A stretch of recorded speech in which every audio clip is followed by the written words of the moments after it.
ಗುರು RCB ಏನಾದ್ರು ಇವತ್ತು CSK ಮೇಲೆ ಗೆತ್ತು ಅಂದ್ರೆ ನಾಳೆ ಮೋಸ್ಟ್ಲಿ ಎಲ್ಲ ದೇವಸ್ಥಾನದ ಮುಂದೆ ದೊಡ್ಡದಾಗಿ ಪೂಜೆ ಪುನಸ್ಕಾರ ಊಟ ತಿಂಡಿ ಎಲ್ಲ ನಿಮ್ಗೆ ಫ್ರೀ ಆಗಿ ಸಿಗುತ್ತೆ.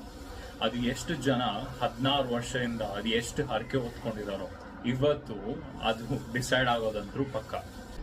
ನನ್ನ ಹಿಂದೆ ನೋಡ್ಬೋದು, ಫುಲ್ ಈಗಲೇ 2 ಗಂಟೆ ಮಧ್ಯಾಹ್ನಕ್ಕೆ ಮೋಡ ಎಲ್ಲ ಕವಿದು ಮಳೆ ಬರೋ ಥರ ಆಗಿದೆ.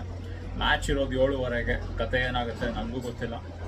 ಆದರೆ ಕಂಪ್ಲೀಟ್ ಮ್ಯಾಚ್ ಆದರೆ RCBಗೆ ಬೆನಿಫಿಟು. ಯಾಕೆ ಅಂದರೆ ಹೇಗಿದ್ರು 5 ಓವರ್ ಮ್ಯಾಚ್ ಆಗಲಿ 10 ಓವರ್ ಮ್ಯಾಚ್ ಆಗಲಿ 18 ರನ್ ಅಥವಾ 18 ಓವರಲ್ಲೇ ಗೆಲ್ಲಬೇಕಾಗುತ್ತೆ. ಸೊ ಮ್ಯಾಚ್ ಏನಾದರೂ 5 ಓವರ್ ಇಲ್ಲ 10 ಓವರ್ ಆಯಿತು RCBಗೆ ತುಂಬ ಕಷ್ಟ ಆಗುತ್ತೆ ಕ್ವಾಲಿಫೈ ಆಗೋಕ್ಕೆ. ನೋಡೋಣ, ಎಲ್ಲ ಈ ವರುಣ ದೇವನ್ ಕೈಯಲ್ಲಿದೆ.